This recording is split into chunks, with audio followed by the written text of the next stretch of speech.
Shalom saudara, kita masuk Abam.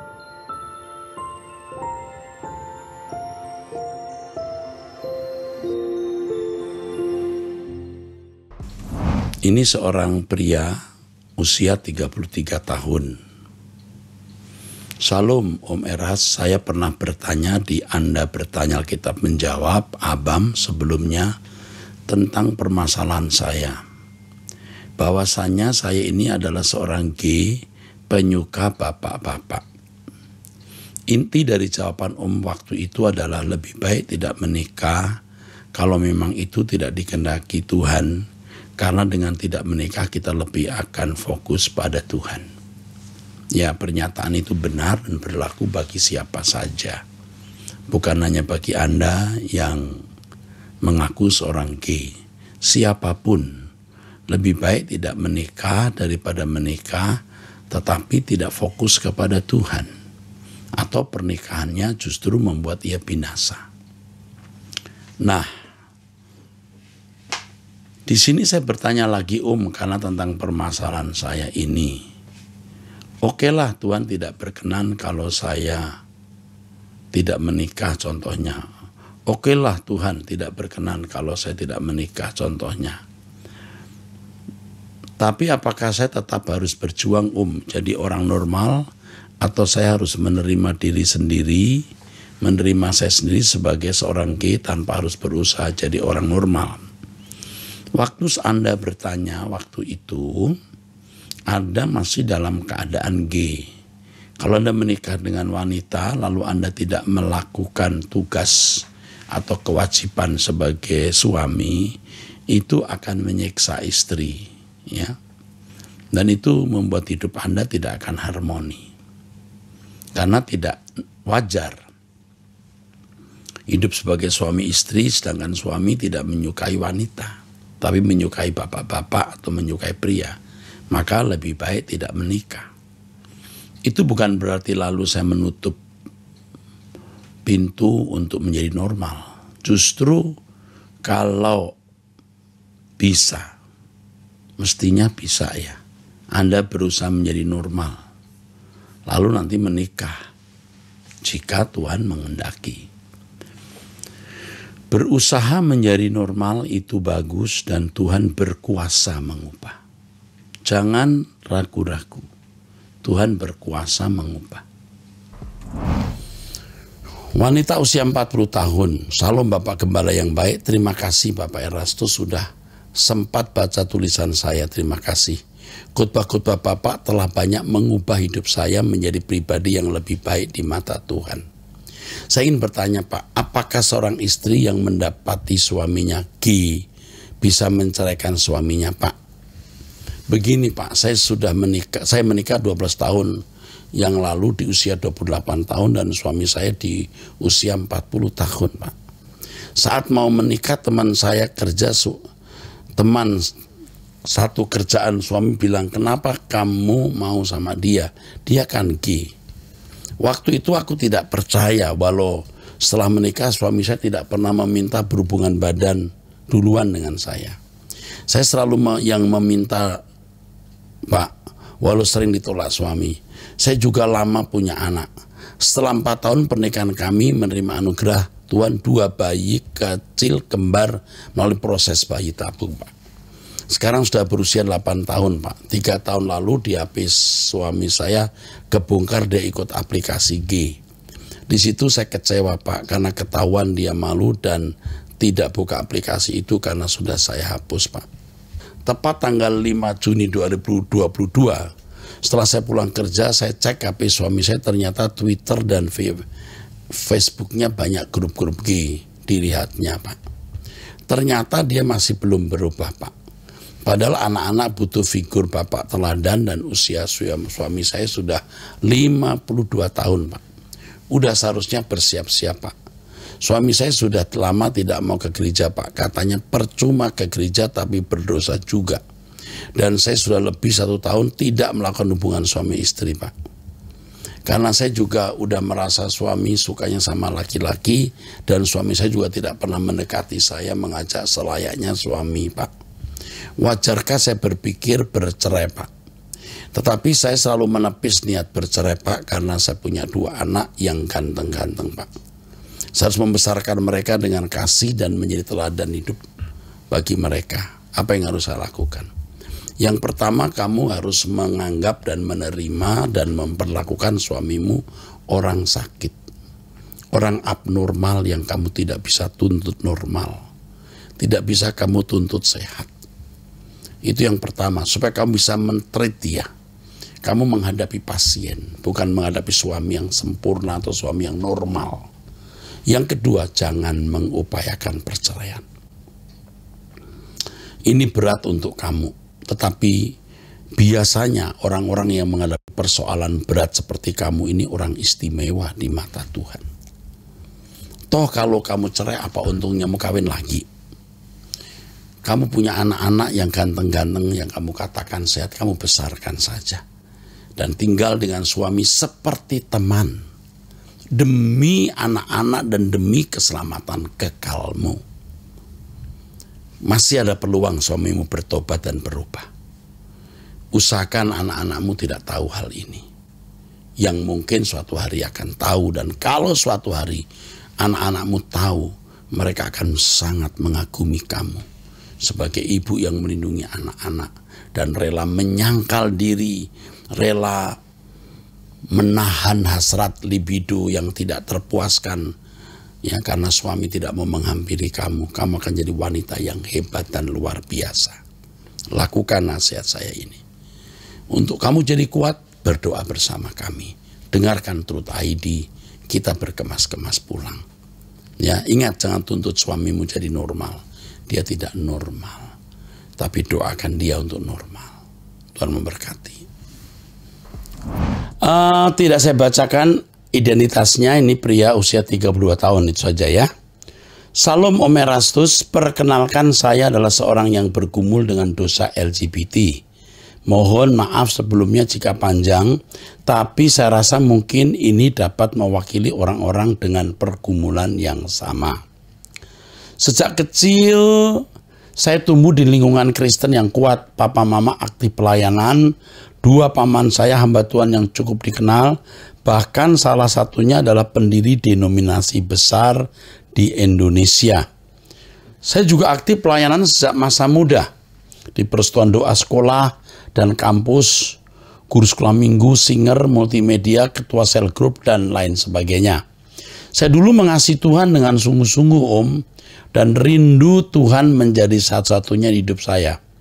Tapi di sisi lain saya sadar bahwa saya punya ketertarikan dengan sesama jenis sejak kecil. Dulu saya sering minder dan punya gambar diri yang buruk. Saya berusaha untuk menyangkal diri dan berjuang hidup benar. Memang kadang ada jatuh bangun, tetapi saya tetap berjuang. Saya pernah dilayani konseling, doa pemulihan, pengurapan, pelepasan, dan lain sebagainya, dengan harapan Tuhan akan pulihkan sepenuhnya. Dan saya bisa bebas, saya bebas dan bisa jadi normal. Tapi semuanya itu seperti sia-sia Om. Saya tetap punya ketertarikan itu kepada sesama jenis. Saya jadi frustasi dan lelah berjuang. Singkat cerita, ketika papa saya meninggal karena sakit, saya merasa sedikit kecewa dan sengaja mencoba untuk jatuh. Saya tahu itu keputusan yang salah dan bodoh. Mencoba untuk jatuh dalam tanda kutip, maksudnya jatuh apa ini? Jatuh dalam dosa atau mau bunuh diri, jatuh dari lantai sekian di apartemen. Di umur 27 tahun, saya punya partner dan saya melakukan dosa perzinahan dengan sesama jenis untuk pertama kalinya. Saya menjalani hubungan tersebut selama beberapa tahun. Jujur saya sempat merasa happy secara duniawi Om. Saya merasa bebas, diterima, diinginkan. Perlahan-lahan saya pun semakin menjauh dari Tuhan. Saya meninggalkan lingkungan gereja dan pelayanan karena merasa terhakimi dan tertuduh. Saat ini saya tinggal di luar negeri. Jujur saya sering merasa rindu Tuhan Om. Saya ingin kembali ke Tuhan, tapi jiwa dan daging saya sudah terbiasa menikmati dosa ini. Nah, sampai di sini sebelum saya teruskan, saya ingatkan kepada semua saudara-saudara, Jangan memandang mereka yang berkeadaan seperti ini sebagai makhluk yang buruk atau masyarakat kelas 2. Mereka sama seperti kita. Bahkan kita harus melihat mereka memiliki keadaan di mana kita harus ikut mendukung, ya. Saudara yang tidak memiliki penyimpangan seks atau keadaan seks yang menyimpang ini pun juga bisa jatuh dalam dosa. Sama. Jadi jangan merasa orang yang normal lebih baik. Kita harus menerima mereka seperti biasa menerima orang lain yang normal. Ya, jangan memandang rendah lalu memandang orang ini membahayakan, ya. Memang ada orang yang LGBT yang membahayakan, ya, bisa mempengaruhi orang lain atau membuat orang lain jadi LGBT juga, tapi tidak semuanya demikian.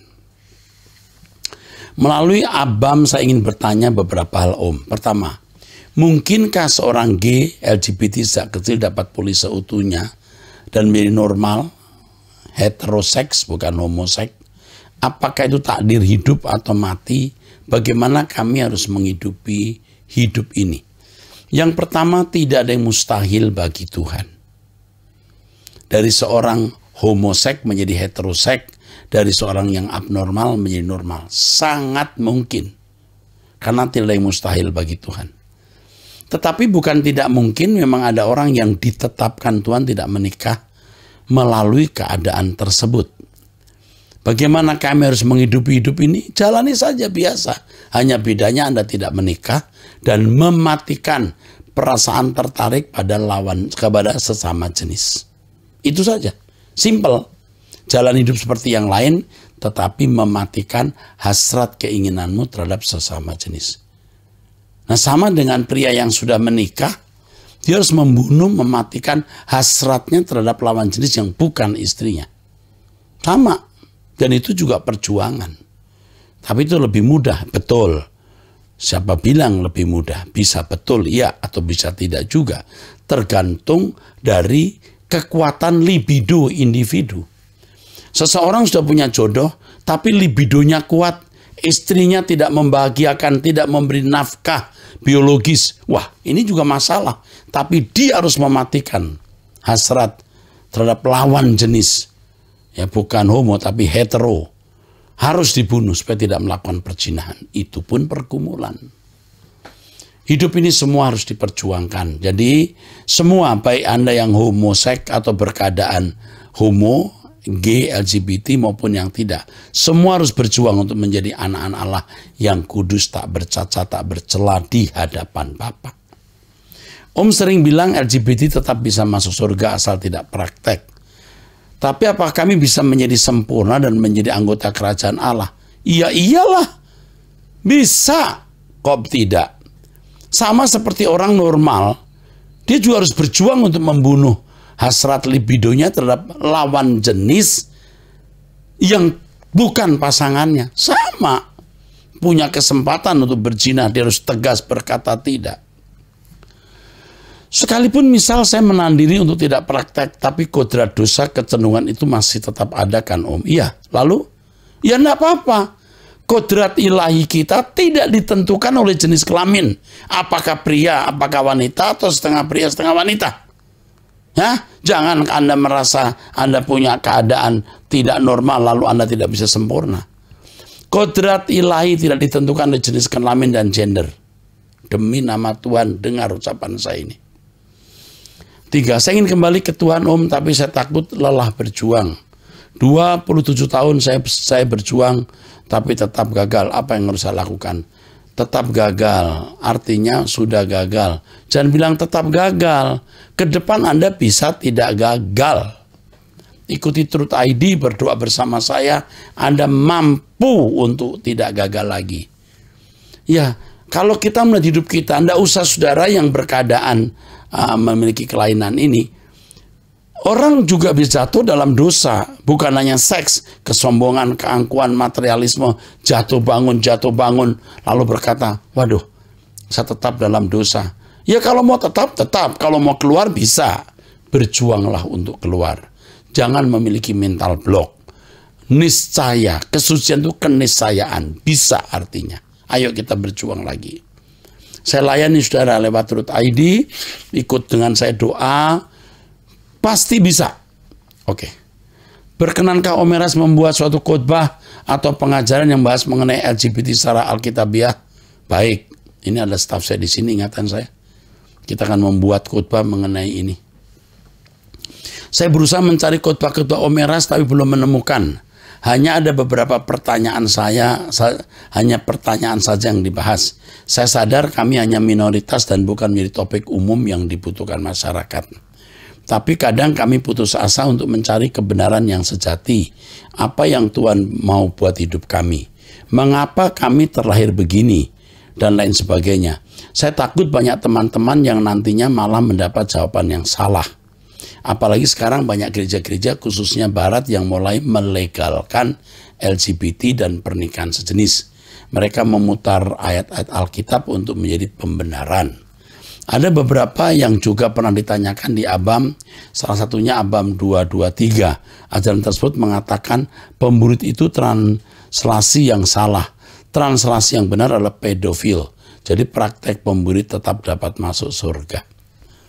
Nanti akan saya jelaskan ketika saya bahas mengenai LGBT. Ya, saya tidak tahu siapa yang mempunyai pandangan ini. Ya, Oke. Om bilang lebih baik tidak menikah buat LGBT, ini yang kelima. Tapi nanti ketika tua, apakah tidak berat harus hidup sendiri kesepian? Malah dirawat untuk jatuh dan praktek lagi. Belum lagi stigma masyarakat timur pasti akan menjadi pergunjingan sosial. Kamu harus berpikir logis ya. Tidak LGBT pun hari tua banyak orang menjadi kesepian. Istri meninggal, suami sendiri. Suami meninggal, istri sendiri. Atau suami istri, anak-anak semua sudah tidak memperhatikan. Kesepian berdua. Yang satu di lantai 2 karena tidur tergeletak. Yang satu istri lantai 1. Itu terjadi. Saya pernah mendengar langsung. Jadi kesepian juga. Hari tua kita akan kesepian. Itu resiko. Tapi jangan Anda berpikir nanti kalau LGBT lebih parah. Sama saja. Kita kesepian atau tidak tergantung seberapa kita punya hubungan dengan Tuhan. Oke? Jangan berpikir negatif begitu ya. Supaya demi punya teman lalu Anda punya teman sejenis gitu. Jangan. Ya. Bahkan misalnya seorang pria yang normal, istri meninggal, supaya nggak kesepian menikah lagi. Golek molo, orang Jawa bilang cari penyakit ya. Nggak usah nikah lagi ya. Tuhan itu cukup bagi kita. Udah, ikuti saja apa yang saya ajarkan. Saat ini saya bergumul mau pulang ke Indonesia atau lanjut stay di luar negeri. Saya takut semakin terhilang karena rendahnya nilai-nilai kekristenan di sini. Tetapi kualitas hidup jauh lebih baik dibandingkan di Indonesia. Kalau harus pulang saya tidak tahu mau kerja apa di Indonesia. Saya sudah berdoa tapi merasa tidak ada jawaban. Bagaimana menurut pandangan Om? Yang ini tidak bisa saya jawab. Kamu harus tanya Tuhan langsung. Apakah tetap di luar negeri atau pulang di Indonesia? Kalau di Indonesia mau tinggal di mana, kerja apa? Kalau soal itu pasti Tuhan akan buka jalan. Kalau Tuhan suruh kamu pulang, Tuhan pasti buka jalan. Jadi sekarang kamu gumuli ini karena sekarang jawabannya harus dari Tuhan, bukan dari Pak Erastus. Oke? Terima kasih Om Erastus jawabannya. Mohon maaf sebelumnya Om jika ada yang kurang berkenan. Tuhan Yesus berkati Om sekeluarga dan seluruh tim GSKI semakin menjadi berkat dan memuliakan. Saya senang membaca ini. Kamu menjadi bagian hidup kami. Jika Anda termasuk pecinta suara kebenaran, saya adalah gembalamu. Dan saya akan mendampingi kamu. Ya, kirimkan pertanyaan lagi ke saya atau secara pribadi untuk nanti tidak saya jawab lewat Abam. Ikuti terus Truth ID ya, doa bersama saya. Tuhan berkati. Dari ibu rumah tangga usia 56 tahun. Salam Pak Erastus, saya ingin bertanya mengenai anak lelaki saya, umur 23 tahun, baru selesai kuliah dan sedang mencari pekerjaan.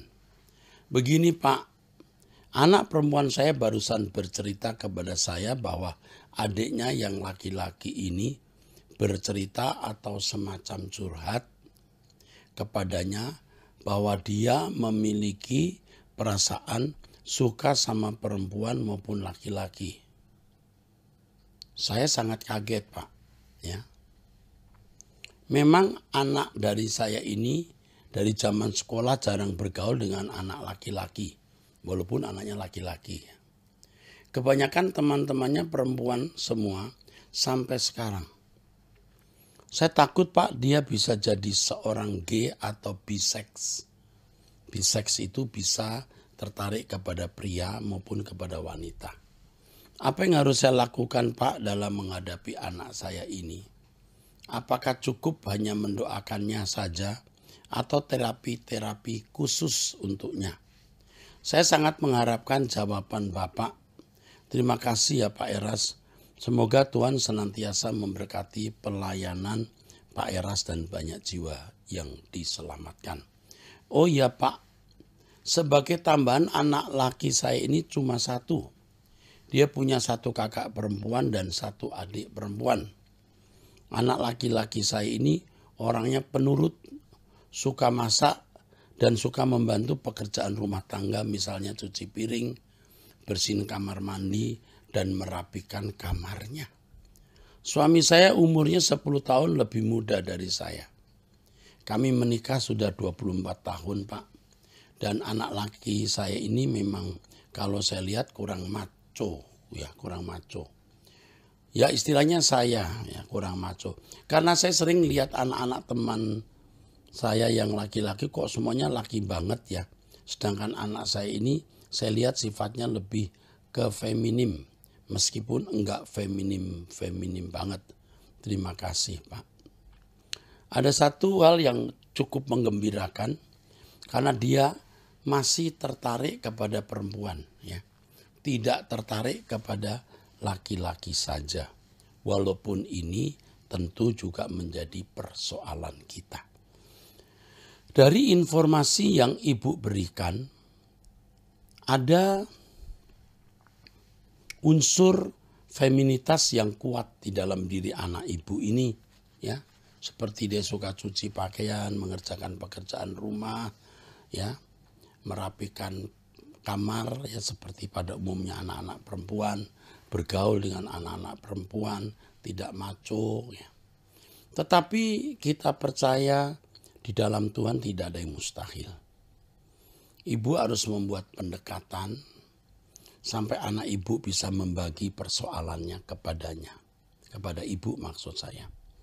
Dan menanggulanginya bersama-sama. Ya jangan ibu merasa bahwa itu kejahatan besar. Saya berharap itu tidak ibu pandang sebagai kejahatan besar. Itu bukan kejahatan.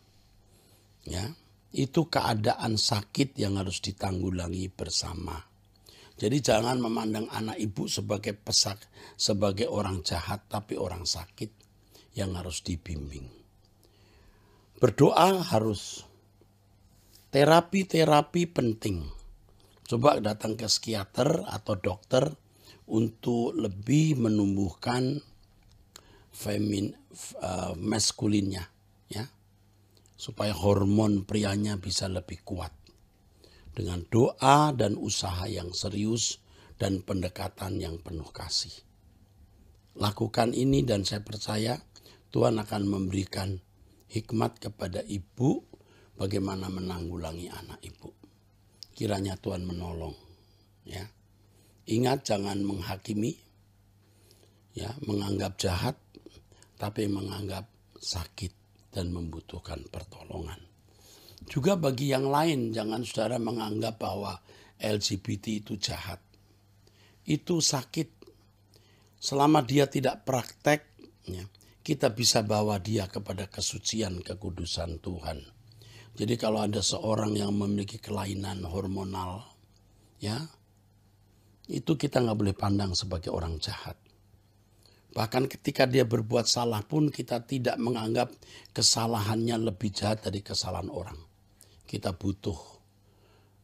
harus penuh kasih sayang dan mereka membutuhkan kita.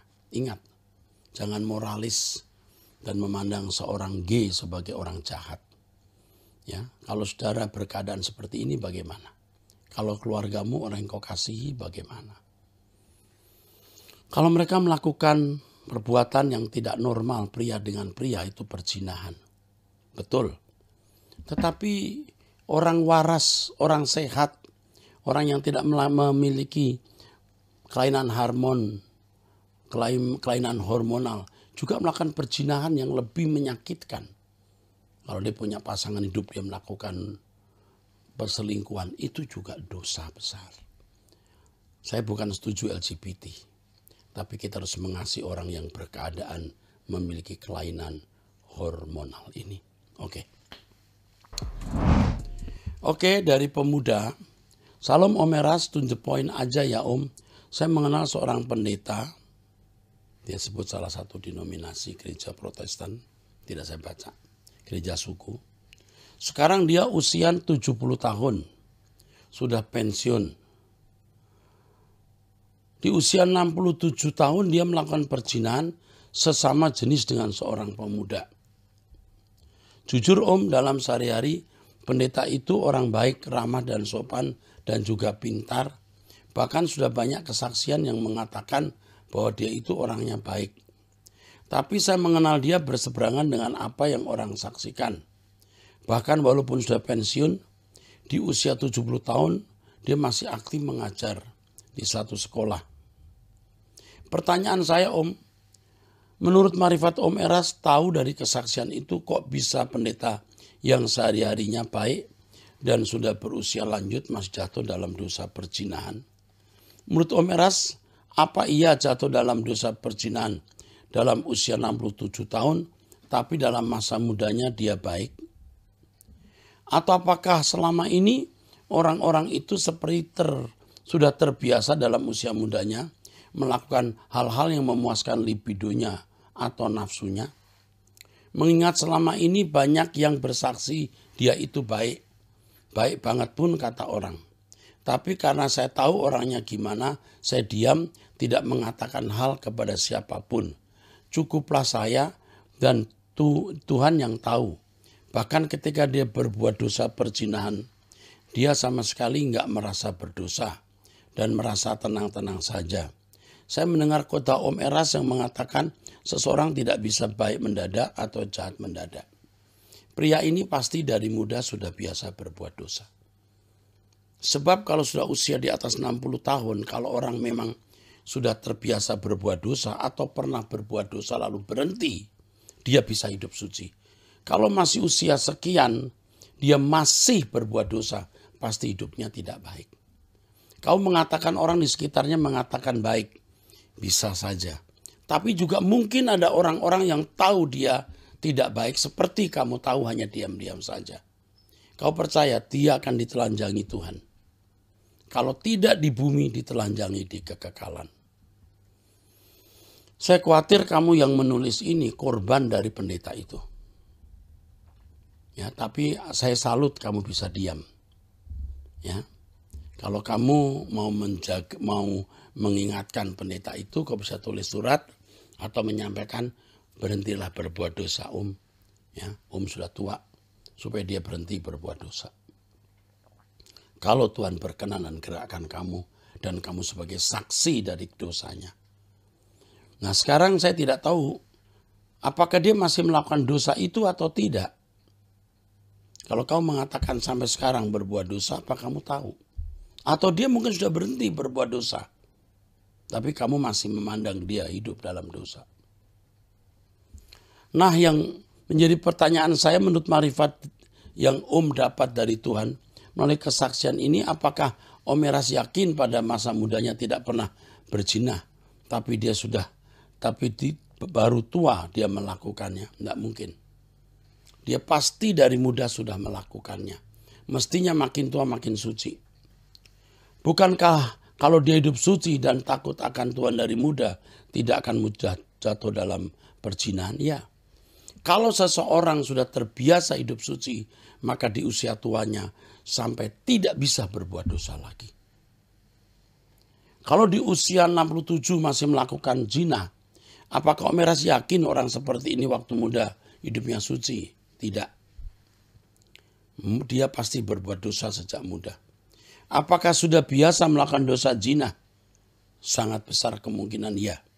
Soalnya usia 67 tahun saja masih melakukan apalagi waktu masih muda. Yang berikut kenapa ya Om orang-orang seperti ini nyaman-nyaman saja. Bahkan Tuhan seakan kompromi dengan dosa-dosanya. Tuhan tidak kompromi. Tunggu waktu. Buktinya sampai hari ini dia masih nyaman-nyaman saja dengan dosa tersembunyinya itu. Kita tidak tahu apakah dia masih berbuat dosa atau sudah bertobat. Tolong beri pendapatnya ya Om. Oh ya, saya bukan menghakimi pendeta itu. Bahkan saya tidak pernah mengatakan atau menceritakan hal ini kepada siapapun. Kecuali orang-orang yang saya anggap bisa pegang rahasia. Bagus, kamu bijaksana. Gak usah cerita-cerita ya. Sekali lagi terima kasih ya Om. Mungkin saya tidak akan pernah jumpa dengan Om Eras di dunia. Tapi saya percaya kita akan berjumpa di LB3 bersama orang-orang kudus Tuhan. Saya berharap suatu hari kalau aku ketemu kamu, aku mengenali kamu yang mengungkapkan hal ini. Tuhan memberkati kamu disertai Tuhan. Dan menurut saya kamu orang yang sudah diikat oleh Tuhan. Kamu sudah terlanjur mengenal kebenaran. Tapi kamu bergumul hebat dengan dagingmu. Bergumul hebat dengan nafsumu. Tuhan akan menolong kamu bisa mengalahkan nafsumu. Tuhan memberkati.